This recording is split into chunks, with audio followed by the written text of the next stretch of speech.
First Watch Now. What you need to know from the Cochise County Sheriff's Office. Hosted by Cochise County Public Information Officers Carol Kappas and Grady Butler.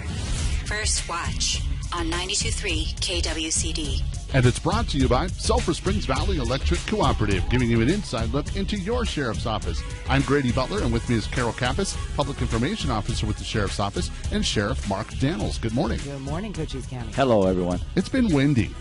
Oh, and it's not the girl named Wendy. Let me just say that. It's been horrifically windy, and that's our season, but let me just say, we're getting ready for Cars for Kids yesterday, and that wind was just blowing us. I mean, I was pulling this big RV, and it's pulling, you just feel it on the bypass, and so everybody should be in a really, really good mood, no matter what's going on in your world, because the wind did not blow today. At least it hasn't started. And some more good news with no wind is Cars for Kids is coming. Cars for Kids, yes. I know we've been hitting on that for the last few months, but yes, it's time, and we're excited about it, and the fact that it's just a great event because this is the opportunity for the Fraternal Order of Police, Lodge 28, your local FOP. You don't hear a whole lot about FOP, but I'm telling you, they do an amazing job. This is collective law enforcement coming together, state, local, and federal, to help our Boys and Girls Club, Cops and Kids. That's really a Cops and Kids show. So that's Saturday. You can register the day of the show. Come on down there. We got about 200 pre-registrations right now. We maxed at 300, so we know we're going to pick up some more probably today, especially after this great show we're doing right now. And so if you want to come in, come help it. Because the proceeds, this is a 100% show that's no bills, which means everything from the DJ to all the entertainment, the auction items, the sponsorships. In fact, we raised over $30,000 in sponsorship this year. And thank you to this community for doing that. And that's going to be, can you confirm the location? Because I know that there was a news outlet from Tucson that erroneously had it as Cochise College. So we want to make sure everybody does not go to Cochise College. They call that fake news. Is they it? call that fake news? I'm not sure. But I'm just kidding on that. Yeah, and I didn't see the article you're talking about. But it's at Cal Ranch Hobby Lobby parking lot. And we will be there 5:30, 5:45 in the morning to start setting up and getting ready because cars start blowing in about 6:30 all the way up to about 10 o'clock in the morning. Opening ceremonies at 10 in the morning. And who are some of the major sponsors? You want to hit on like some of the people who are really, again, the top sponsorship here. Yeah, and we're going to do some more of these sponsors here in a little bit because we have Jay from the Boys and Girls Club and Commander Butch Boutte, who's also the FOP president here right after me. So we're going to these sponsors make it happen. This show is done through our sponsorship. But Hatfield's Funeral Home, Ryan, thank you. SSVEC, of course, Trans World, Stan Grill Millworks. Jeff and Betty Jones, funny story. They came down. They bought me as a ride-along out of Pima County. So we spent the day together. At lunch, we went to Vinny's. That's part I got to buy them lunch too. So they were riding with me, and we at lunch. They said, "Sheriff, what's your favorite charity?" And I'm like, "Excuse me." And so I said, "That's kind of a weird question." And so I said, "I got a lot of charities I'm involved with." And they said, "Listen, we want to donate $1,000 to your favorite charity." Well, Cars for Kids, that's where it's going. So that's why you see Jeff and Betty Jones.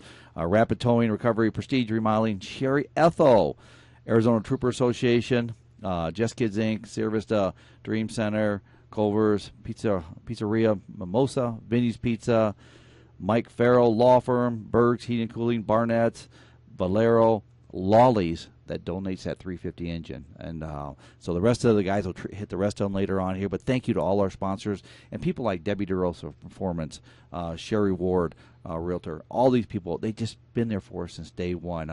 Desert Automotive, the other one, Arizona Radiator and Auto on Fry Boulevard, the old Pep Boys. These people have been with us since day one, and thank you to them all. We'll get the rest of them here in a little bit.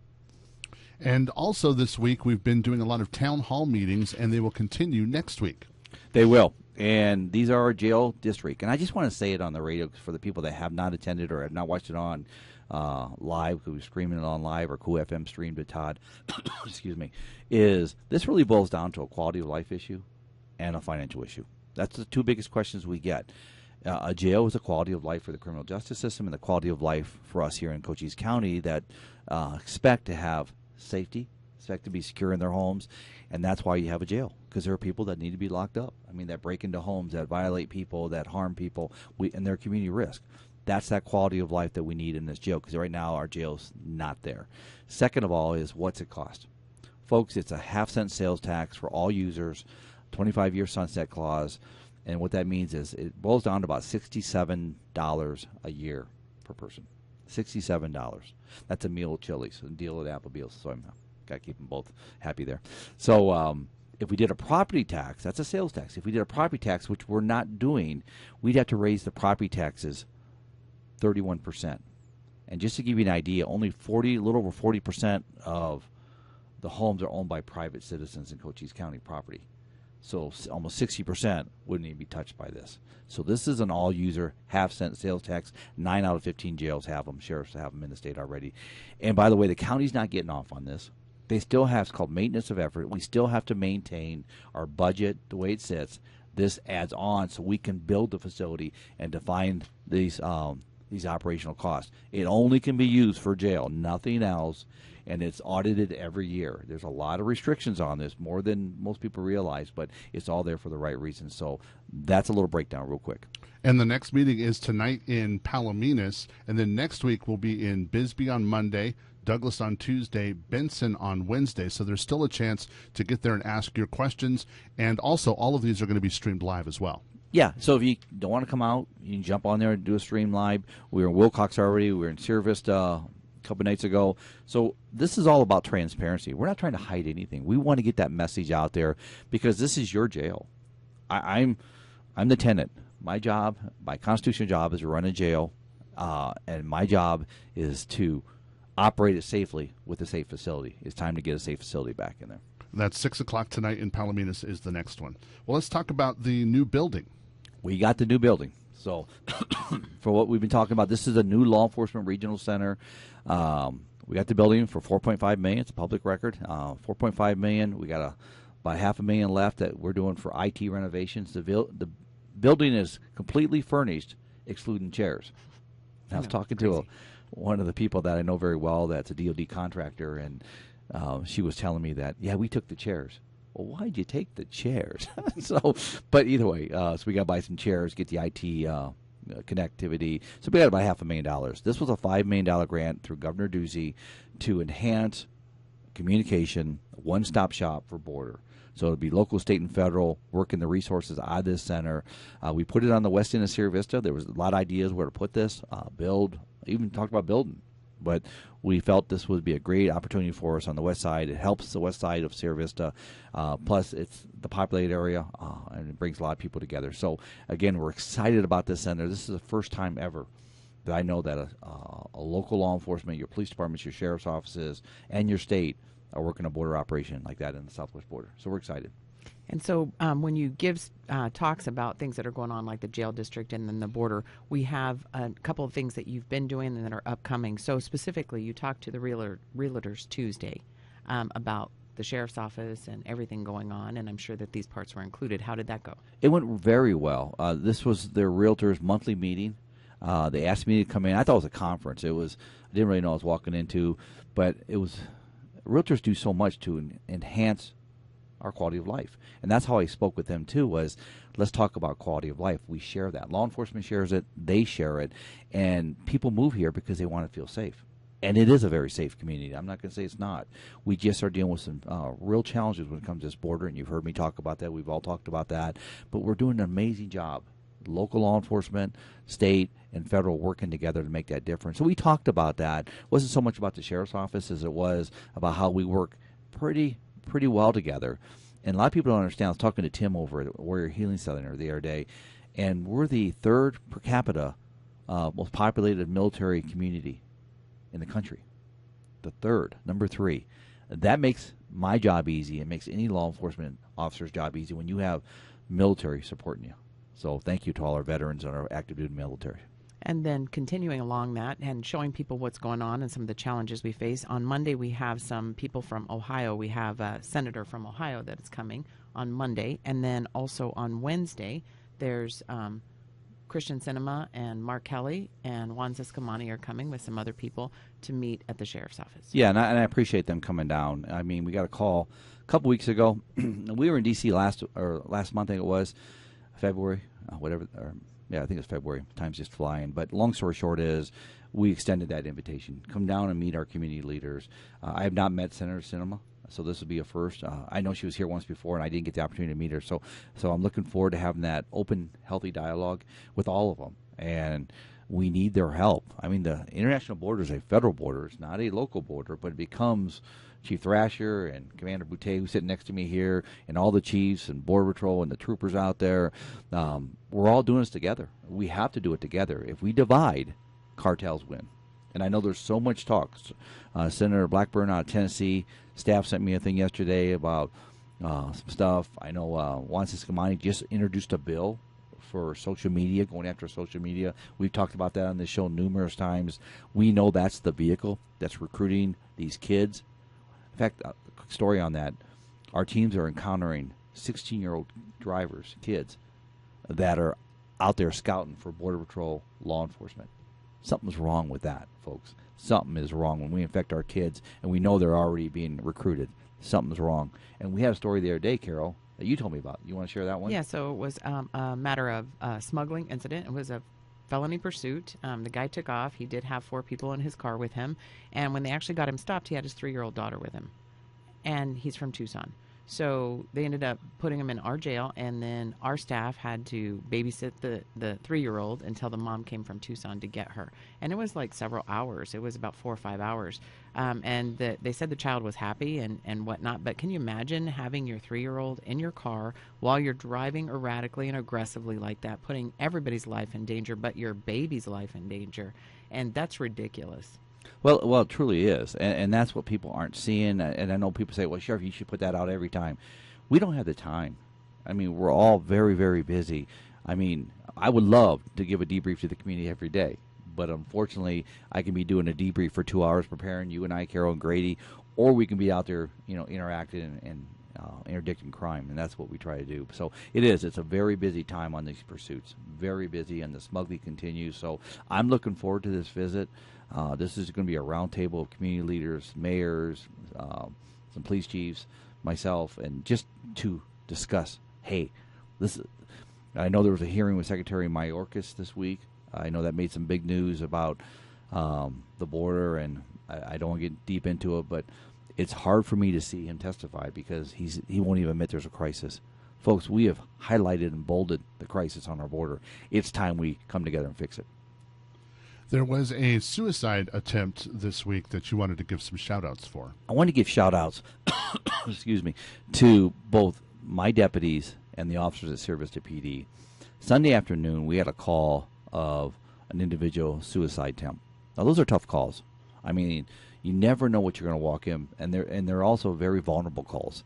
So my deputy gets there. He's a 20-year tenured deputy. He's very experienced. He gets there, goes in the house, and the gentleman's in the bathroom. He had cut his wrist, cut some other parts of his body, and was bleeding profusely, and called for backup. The guy got irritated by the deputy's presence, actually took a metal object and started stabbing himself with it in the chest area. Long story short is the deputy tased him to stop his behavior so he wouldn't harm himself anymore. The guy actually just ripped the tasers out. Just ripped them out. It took, to put it right to the end, it took 3 deputies, a couple service to PD officers, and they came all the way from the city out to Ramsey Canyon area to actually maintain this guy. It went on for quite some time. So when people say, oh, you guys don't have any problems or your officers aren't in harm's way, they do an amazing job. If they were a badge in this community, they're doing an amazing job. They saved this guy's life. But when they walked out of that house, they were drenched in blood, literally drenched in blood. And to fight somebody that long, think about from driving as a city officer from the city of Sierra Vista down to Ramsey Canyon. Now, granted, they were coming because the backup calls were coming in. And but that's how well we work together. But number 2 is, all those officers involved there, thank you so much. You saved his life, but also for what you do. Last weekend was El Tour de Zona, and I know our SAT team was very involved with that situation, but it all went well. It did. Nice collective effort, and we were putting out some PSAs. The city, Adam Curtis over there, our side of it, Jane over at the county, and SAT, Service to PD. They were out there every day keeping these cyclists. And let me just say this. I had the opportunity to go out Sunday and just wish them well on their ride and see a few things, but the amount of appreciation for law enforcement by these riders, they take that real serious. But everybody was safe. They had a couple mishaps. People fell off bikes. It happens. But there was no cyclist car incidents. And so I saw one very close. Car didn't slow down, and there was some words exchanged. Everybody calm down. Calm down. But overall, it went really, really well. So thank you to everybody for the motoring public for your patience on that. And thank you to the cyclists for obeying the laws. And it wasn't bad weather out there for them to be able to do this. A little bit windy, but not horrible. But it brings us up to the next thing with wind and the changing seasons is it's fire season. It's here. They always say it's coming, but it's definitely here. And there was a big fire near Dragoon, and it was a result of a fatality accident on the interstate, and it did cause a grass fire from there. Last account was 455 acres. It was 50% contained yesterday. Thanks, Tammy Jo, for putting all of that information out and keeping on top of it. And it's just important that people understand, sign up for AlertSense through the county. You can get notifications if things are going on like an evacuation. It's the Ready, Set, Go protocol. So always be ready. There's no time to get ready. It's just be ready. Just be ready, because if something like this were to happen and all of a sudden you had to leave, you need to make sure that you have everything needed that you can get out quickly. So again, we just want to let people know it's fire season, and it's going to keep going for many, many, many, many months, and just be prepared. That's our biggest safety message right now. It is, and I was getting calls. And we were going to Wilcox Sunday, but I was getting calls from businesses up there. Do we need to evacuate, Sheriff? And I always tell people, look at our Sheriff's Office page, Facebook page, look at AlertSense that you're talking about there. And she was, I think I'm signed up. If not, go sign up now. Sign up now. That's how we alert people.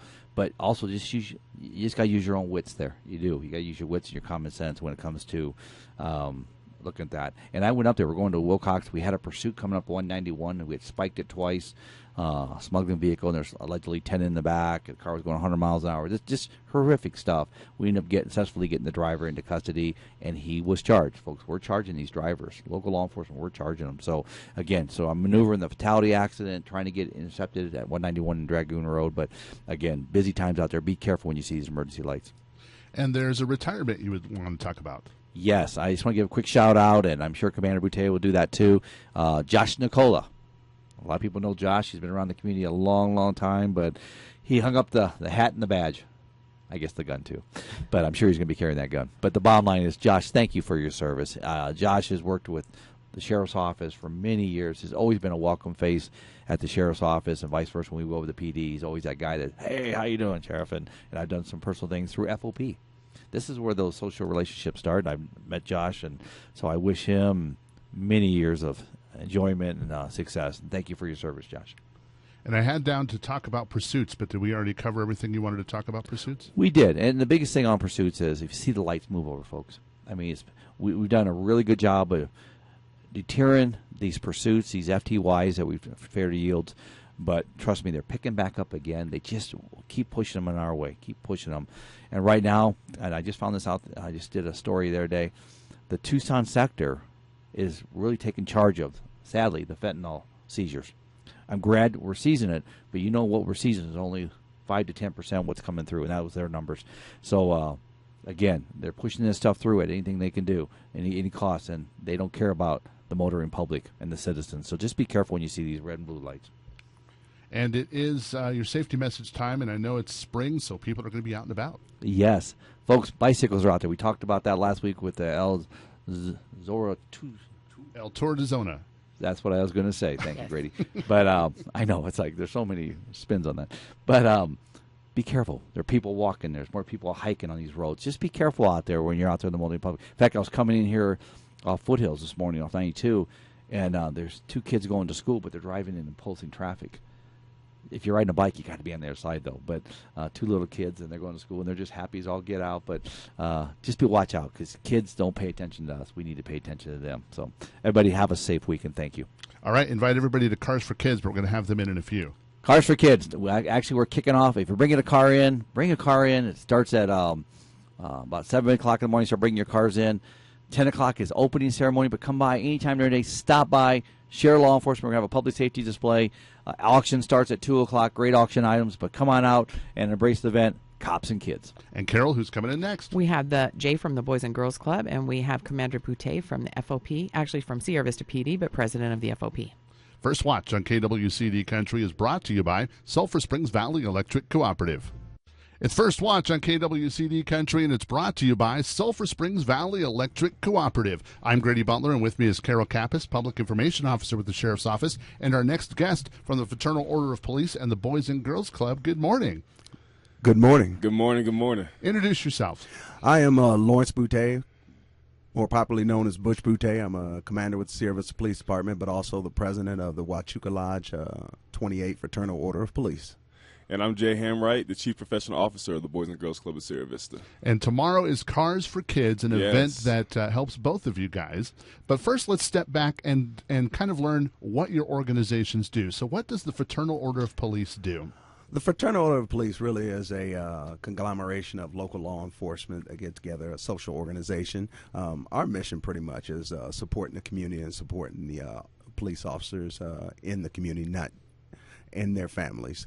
We do scholarships, and I'll put a plug out for that now. We have a scholarship for folks interested from high school going into college for criminal justice programs, but our Associate Lodge also does a scholarship for anyone in the Fraternal Order of Police and for college and in general. So it's really about giving money back, and that's why Cars for Kids is such an important event for the Fraternal Order of Police, because it allows us to support other entities in the community in addition to the Boys and Girls Club. So tomorrow you will be, this is a fundraiser for you, but how can the community help outside of the Cars for Kids event? How can they get a hold of you? Can they volunteer? Can they join? Can they donate? What can they do? Yeah, there's always opportunities to join. We have a local Facebook page, and also search under the Huachuca Lodge 28. We take donations, and helping hands are always very important for all of the events that we do in the community. And you'll see later on when we talk about Cars for Kids a little bit, some of the in-kind donations and in-kind services we get from folks, and those are volunteers that help us with these events. All right, and the Boys and Girls Club of Sierra Vista, remind us what you do for our community. Yeah, so we're an after-school program. We're a summer program that's there for the kiddos. The main things we want to do with the kids is help them reach academic success, develop good character, and help them develop habits of a healthy lifestyle. So that's what this event goes to, Cars for Kids. It helps our operations to make sure we can reach those and have our kids fulfill those goals here at the Boys and Girls Club during that time. And how can the community help you outside of the event? So there's plenty of ways. As you know, this is near the end of Arizona tax credit season, right? So if you donate to your taxes, single $400, joint filers, you can donate up to $800, and that all comes to the Boys and Girls Club, and you get dollar for dollar back. We're always looking for volunteers, whether it's homework help. We do multiple sports seasons, so coaches and anything like that. We're looking for help all around. All right, and let's talk about the event tomorrow. It's Cars for Kids. What are we going to see when we come to Cal Ranch tomorrow? This is going to sound really snarky, but cars, a whole bunch of cars. You're going to see all kind of cars there, all vintages, all years. I'm not the biggest car guy, but when I'm there, I just go around and I literally have spit coming out of my mouth as I'm looking at the cars. There's some beautiful cars out there.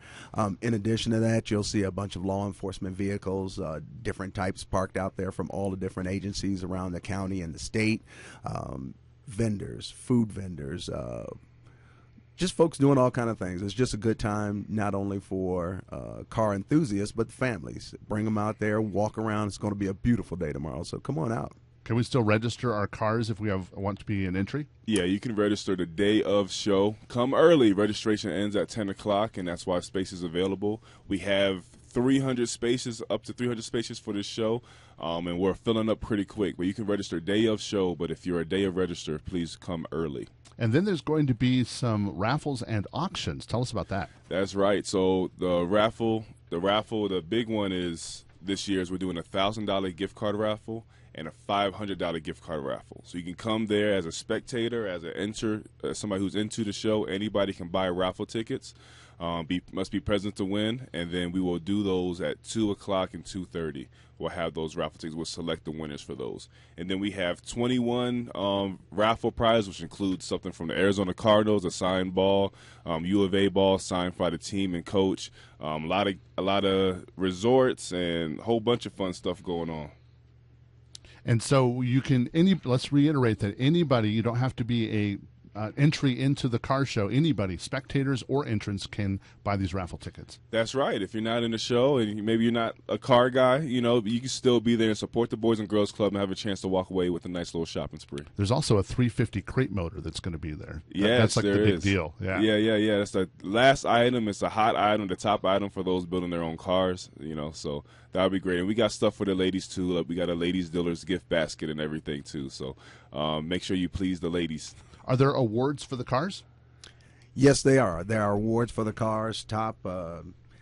Forget all the different types of awards, but we have older cars, the newer cars. We have awards, and the big thing about it is your awards are presented and done by the boys and girls of the Boys and Girls Club. Oh, that's cool. Yeah, so every plaque has a nice little drawing from the kiddos ingrained into the art for the plaque, the artwork for the plaque. So Neat. It's really cool. So you get to take a little piece of the kids, and they're a way to say thank you for helping them have fun and learn things after school and during the summer at the Boys and Girls Club. And Sheriff Daniels had mentioned a bunch of the sponsors. He went down the list, but I understand that there are more sponsors we would like to acknowledge at this time. Absolutely. There's a long list, so I'm going to read through this quickly, but we have Valero, Gerald and Wyndham Prince, Mule Mountain Pest Control, 520 Tools, also known as Snap-on Tools, M&R Auto, Sherry Ward, a Realtor, Sierra Vista Corvette Club, Mike and Lori Rutherford, Sierra Vista Builder Supply, Canyon Vista Medical Center, Sierra Vista Tile, Cochise Children's Dental Center, Canyon State Wireless, Miss Virginia Jamka, K&G, Apocalypse Arms Military, Arizona Auto and Radiator Repair, Melissa Worthwin, the Constable, Sheriff Mark Daniels himself, Hawk Speed and Custom, The Body Shop and Paint, Desert RV, Freedom Automotive, Preference Properties, McDonald's, Walston Homes, Sierra Vista Pest and Termite Control, Mr. Fix-It, Edward Jones, Desert Automotive, Bank of America, Freedom from Bookkeeping. And then we have those who do in-kind donations. We talked about that as a shared show, but we have D&M Tire giving prizes, Hitchin Post, Joe and Gail Craps, Lawley Automotive, which is that 350 crate motor, Cool Dreams, UPS Store, Roto-Rooter, Beverage Trailers, Target, a relationship between the FOP and Tombstone High School, who will be doing the presentation of colors at the ceremony. Miss Jen Charest from Sierra Vista Police Department, who will be singing the national anthem. Buena High School Criminal Justice, all the students clubs will be out there doing parking. Jeff Davenport, Desert RV Sound Trailer, Wicked Limits, Sierra Vista Herald, K101.7, KKYZ, 92.3, 100.9, and 1040 radio stations, Sheriff's Assist Team, Cherry Creek Radio, and Cow Ranch Hobby Lobby. And to add one more, we have Edifying Pursuits coming out to do photos tomorrow, donating their time as well. So it's a whole community event coming together for these kiddos to see this relationship and partnership between cops and kids. And that's what's neat is the community obviously has come together for this, to support this. Now all we need is people to show up and buy things and get raffles and oogle cars. The work is done. It's time for the fun. You know what I mean? Absolutely. And I'll tell you, just for another pitch out there, but just remember, 70% of these proceeds goes to the Boys and Girls Clubs. The FOP only takes 30%, and that's used for our things, but the important part is that 70% of all that money goes to the Cars for Kids, which is an outstanding organization. All right, remind everybody about the times, location, invite everybody out to Cars for Kids tomorrow. Registration is 8 to 10. The show goes until 2. We'll have food trucks and vendors, and we'll be ready to rock and roll. Absolutely. We thank you both for coming and talking to us today, and we'll see you tomorrow Thanks at Cars for having Kids. us. Appreciate it. Thank you very much. First Watch on KWCD Country is brought to you by Sulphur Springs Valley Electric Cooperative. First Watch on KWCD Country is brought to you by Sulphur Springs Valley Electric Cooperative. I'm Grady Butler, and with me is Carol Kappas, Public Information Officer with the Sheriff's Office, and our next guest. Welcome back, Cochise County, and welcome Eric Peterman, SSVEC. Thanks so much for coming today. Thanks, Carol. Thanks, Grady. I got to turn on your mic. Try that again. Yeah, okay. We invite guests and don't even turn their mics on. Me. Thank you, Carol. Thank you, Grady. Yeah. Okay, so today we're talking about a recent decision by Sulphur Springs Valley Electric Cooperative to give back our margin from 2022, which was about $8 million. It was applied against what we call the fuel bank. Now, we're at the end of the line when it comes to buying fuel to generate the electricity that we have. So we never have a really good idea. We're starting to work to change that, but we never really have a good idea of how much the fuel is going to cost. Well, in last year, natural gas prices went through the roof, and we accumulated a fuel bank liability uncollected of about $12 million, and then as the year progressed, at the end of the year, it was about $22 million. So what we've done is we've taken all of the margin from 2022, and we're going to apply it against that $22 million. The impact has been more immediate than we thought because natural gas prices have started to come down again. So what we were able to do now, what members will notice is that in addition to the electricity charge, which we don't mark up the price of electricity, we only charge a base rate to cover our expenses. What members would have noticed is that we used to have a negative charge for what was called the wholesale fuel adjuster. That went up to a nickel last year, which was a significant increase for members. Now, the average residential customer saw about a $35 increase in their bill as a result of that increase in the wholesale fuel adjuster. With the application of the $8 million, we were in the lower natural gas prices. We were able to take a penny off, and so it'll be 4 cents moving forward. And we anticipate that it'll probably go down again as we continue to pay off this uncollected liability. I know it's not much. It doesn't feel like much. It is for irrigators who are on the eastern side of the county. In fact, in one case, it's several $100,000. However, the good news is, of course, that we're passing through the margin. We're not keeping the margin. If you were, I don't like to talk down other utilities, but I will. If you were going to getting your power from Tucson Electric, or if you were an APS customer, Arizona Public Service customer, they keep that money. They're an investor-owned organization, and so they just pretty much just increase the rate is the solution. And TEP right now is applying for a higher rate. So we have the same rate that we had in 2016. We were able to beat budget by 2.5% last year. And then we're going to pass the margin on. So we really are working hard to try and keep the cost under control, bring it down as much as we can, as fast as we can. So you said that the other companies are investor-owned. What makes Sulphur Springs Valley Electric Cooperative different? So when you sign up for service with Sulphur Springs Valley Electric Cooperative, you pay a $5 fee, same that was paid in 1938. To join the cooperative, and you are effectively a shareholder or what we call a member. So the difference is that $5 in 1938 would have been the equivalent of about $80 today, but we've kept the membership the same at $5. So when you say you're giving back to the members, that's what you mean. So what is the percentage that we are getting back? Is there a percentage or just a number? It's 20% off the wholesale fuel adjuster, which is a penny. Right. But, the important thing is that we're moving in that right direction, that natural gas prices are coming down. We get over 80% of our power from Arizona Electric Power Cooperative, which has its operating plant in Cochise. That plant also provides electricity to 5 other cooperatives throughout the state of Arizona. And so the challenge is to try to keep those costs under control in terms of generating the electricity. We don't mark up the cost of electricity. We just pass that directly on to customers. And that was what was motivating the cost for the wholesale fuel adjuster. And so you guys have all of the intricacies that we were just talking about, but even though people are, oh my gosh, 1 penny, 4 pennies, 5 pennies, right. All of that comes together, and it's really, if you ever go to one of your annual meetings, which you're having one coming up here in Benson, you're going to find out not only all of those things, but all of the great things that SSVEC does to give back to our communities. And when you have these meetings, you also have incentives and it's just like an atmosphere of learning and again, giving back to your communities. So your next meeting is? April 20th is the annual meeting. Registration is at 6 o'clock, and the meeting itself will start at 7. What we've done in the past is we retired one of our vehicles and then had a drawing at the end of the meeting and awarded the vehicle. We're going to do something a little different this year. Everyone who attends the meeting will receive a $50 billing credit, and so that they'll, when they register, then we know that they're there, and we're able to pass through a $50 billing credit.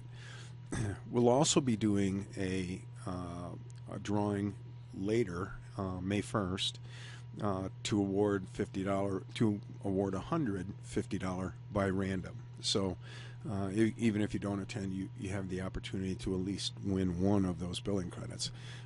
We just thought this year, especially with the price of things, what they are, our CEO, Jason Bowling, thought, you know what, we really need to have compassion for what's going on with the members. So your annual report is also coming out just before that.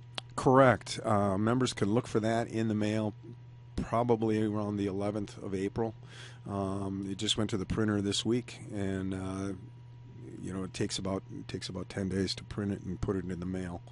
And so figure the 11th, 12th. But then that report has kind of a rundown of everything we did in 2022, and then by department, and then it also has the financials, so you can see what the financials are.